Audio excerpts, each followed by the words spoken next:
ये welcome guys यार, कैसे हैं आप सब लोग। तो मैं लेकर आ चुका हूँ ताकामिने का अगला पार्ट। तो वीडियो की शुरुआत में हमें दिखाया जाता है ताकामिने श्रोता को कॉल करते हैं और उससे कहते हैं चल बे भड़वे तैयार हो जा, अगले वीकेंड को हम दोनों कॉलेज को देखने के लिए जाने वाले हैं, काफी ज्यादा मजा आएगा। और ये सुनते ही श्रोता सोचने लगता है वहाँ पर तो बहुत सारे लोग होंगे और उन लोगों ने अच्छे अच्छे कपड़े पहने होंगे, क्या मुझे ऐसे हालत में जाना चाहिए। और तभी ताकामिने उससे वीडियो कॉल करती है और अपनी नई ब्रा दिखाती है। इस ब्रा की खासियत है तुम इस ब्रा के अंदर दूसरों को अपने निप्पल दिखा सकते हो, लेकिन अपना श्रोता निप्पल को नहीं दिखता बल्कि अपनी आंखों को बंद कर लेता है, एक चूतिया लड़का। उसके बाद वो सोचने लगता है अगर ताकामिने सांग ऐसे ही कपड़े पहनती रही और किसी को पता चल गया तो फिर उसके साथ तो गैंग बैंग हो जाएगा। उसके बाद हमें दिखाया जाता है वो दोनों मिलते हैं और कॉलेज जाते हैं और वहाँ पर बहुत सारे लोग होते हैं और ताकामिने श्रोता को बताते हैं हाई स्कूल खत्म होने के बाद मैं इसी कॉलेज को ज्वाइन करूंगी और श्रोता कौन तुम्हें मेरे साथ ही रहना पड़ेगा कॉलेज के अंदर, नहीं तो मेरी चड्डियां कौन बदलेगा।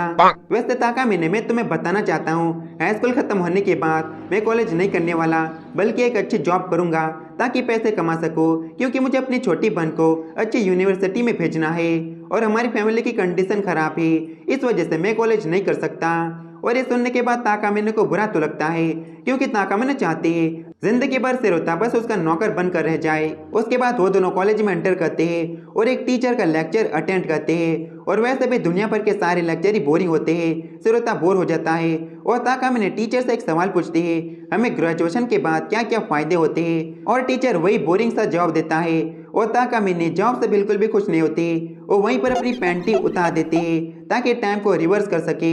फिर वो दोबारा से वही सवाल करते हैं लेकिन थोड़ा सा बदल कर, और जबकि अब पैंटी उतर चुकी है नौकर को अपना काम करना पड़ेगा। श्रोता नीचे झुक जाता है और ताकामिने सांग को व्हाइट पैंटी पहनाता है। उसके बाद हमें शाम का सीन दिखाया जाता है, दोनों ही घर की तरफ जाने लगते हैं और ताकामिने कहती है श्रोता कौन, लगता है कि हम दोनों के रिश्ते की गहराई कम होने वाली है क्योंकि तुम मेरे साथ कॉलेज नहीं आना चाहते। और अगले दिन दोबारा से स्कूल के टाइम पर वो दोनों मिलते हैं और सभी के सभी लोगों की नजर ताकामिने के चेहरे के ऊपर नहीं बल्कि पिछवाड़े के ऊपर होती है क्योंकि ताकामिने की स्कर्ट ऊपर है और श्रोता ये नोटिस कर लेता है और लिटरली ये तो एक नंबर का चूतिया होता है। पीछे से श्रोता ताकामिने को प्रोटेक्ट करने लगता है, अगर श्रोता के अंदर दिमाग होता तो ये ताकामिने को बता सकता था बाकी लोग तुम्हारी गिल्ली कच्ची देख रहे हैं, अपनी चड्डी को ठीक कर लो, लेकिन नहीं हमें तो चूतिया बनना है। और फिर थोड़े टाइम के बाद ताकामिने नोटिस कर लेते हैं उसकी तो पैंटी दिख रही है, लेकिन ताकामिने को लगता है श्रोता ने जानबूझकर नहीं बताया क्योंकि उसे तो पैंटी देखनी थी। उसके बाद वो दोनों ट्रेन में बैठकर घर की तरफ जाने लगते हैं और अपने श्रोता की नजर बड़े बड़े उपाय के ऊपर ही होती है, पर तभी कपड़ा डोर के अंदर पहुंच जाता है और श्रोता को नंगे उपाय देखने के लिए मिल जाते हैं। लेकिन मौके मौके में पीछे जो दो तीन लौंडे होते हैं वो भी उपाय देख लेते हैं और ताकामिने ये बर्दाश्त नहीं कर पाती क्योंकि उपाय देखने का हक सिर्फ श्रोता के पास है, इसे कोई भी नहीं देख सकता। वो टाइम को रिवर्स कर देती है। उसके बाद हम अगले सीन में दिखाया जाता है श्रोता बिल्कुल अकेला होता है और तभी उसके सामने एक लड़की आ जाती है जिसके बालों का रंग येलो होता है और ये लड़की पहले से ही श्रोता को जानती है क्योंकि दोनों ही बचपन से एक दूसरे के फ्रेंड है। श्रोता भी पहचान जाता है ये तो मेरी चाइल्डहुड फ्रेंड एली है। उसके बाद एली बताती है मैं एक मॉडल बन चुकी हूँ, बड़ी नहीं लेकिन एक छोटी। फिर दोनों ही उस पार्क में जाते हैं जहाँ पर बचपन में वो दोनों खेला करते थे। श्रोता कौन चलो यहाँ पर खेलते हैं जिस तरह से बचपन में मैं तुम्हारे साथ खेलते थे। और फिर वो बलून ले आती है लेकिन बलून भरते वक्त उसके दोनों उपाय भीग जाते हैं, लेकिन थोड़े समय के बाद वो दोनों ही सूख जाते हैं। एली कहती है श्रोता कौन देखो ना मेरे उपाय सूख गई है। और फिर दोनों टेबल के ऊपर बैठकर आइसक्रीम चूसने लगते हैं और श्रोता सोचता है अगर यहाँ पर ताकामिने आ गई और उसने मुझे देख लिया तो फिर वो बहुत ही ज्यादा गुस्सा हो जाएगी। और तभी एली की आइसक्रीम पिघलकर श्रोता की गर्दन के ऊपर गिर जाती है और अब आधे से ज्यादा जनता तो समझ ही होगी यहाँ पर चाटने वाला कार्यक्रम होगा। श्रोता एक चीज तो समझ जाता है एली बिल्कुल भी नहीं बदली है। और फिर श्रोता ताकामिने और एली दोनों को ही बिना कपड़ों के इमेजिन करने लगता है। लिटरली ये लौंडा बाहर से जितना शरीफ दिखता है अंदर से उतना ही अश्लील है। और तभी यहाँ पर ताकामिने आ जाती है और दोनों को एक साथ देख लेती है और जैसा श्रोता ने सोचा होता है ताकामिने का पूरा चेहरा बदल जाता है और वो काफी ज्यादा गुस्से में आ जाती है। एली को लगता है ये बस श्रोता की नॉर्मल फ्रेंड है और उससे कहती है चलो एक साथ तीनों मिलकर गेम खेलते हैं। इस चीज को देखकर ताकामिने को लगता है जैसे कि ये प्रोटेक्शन है और एनी का कहने का मतलब है कि चलो त्रिसम करते हैं। श्रोता कौन ये क्या बकवास है, ऐसा मैं बिल्कुल भी नहीं करने वाली, आखिर तुम दोनों यहाँ पर क्या करना चाहते हो। ताकामिने को बस गलत फैमिली होती है और जैसे ही एली पानी भरने के लिए जाती है ताकामिने एक जोर का चाट लगाती है। सुराताकुन, तुम यहाँ पर आके क्या कर रहे हो? क्या तुम किसी भी लड़की के साथ ऐसी चीजें कर सकते हो? और तभी एली आ जाती है और बलून के पैकेट को देखकर ताकामिने समझ जाती है वो तो बस गलत सोच रही थी। एली और ताकामिने एक दूसरे को अपना परिचय देते हैं। एली को ताकामिने बहुत ही ज्यादा क्यूट लगती है और उसकी भर भर के तारीफें करती है। उसके बाद उसके जाने के बाद सिरोता बताता है मैं काफी ज्यादा मेहनत करूंगा ताकि मैं तुम्हारे साथ कॉलेज आ सकूं और तुम्हारे लिए गधा मजदूरी कर सकूं। अगले दिन में वो दोनों ताकामिने के घर पर होते हैं और ताकामिने सिरोता को पढ़ाने लगती है ताकि रिजल्ट में उसके अच्छे मार्क्स आए और अच्छी स्कॉलरशिप मिले। थोड़े दिनों के बाद वो तीनों मिलते हैं घूमने जाने के लिए। सबसे पहले वो तीनों एक रेस्टोरेंट में जाते हैं और वहाँ पर जो वेट्रेस होती है वो एली की दोस्त होती है और खाना खाते समय ताकामिने बिल्कुल भी अच्छा फील नहीं कर पाती क्योंकि एली सिरोता की कुछ ज्यादा ही करीब होती है।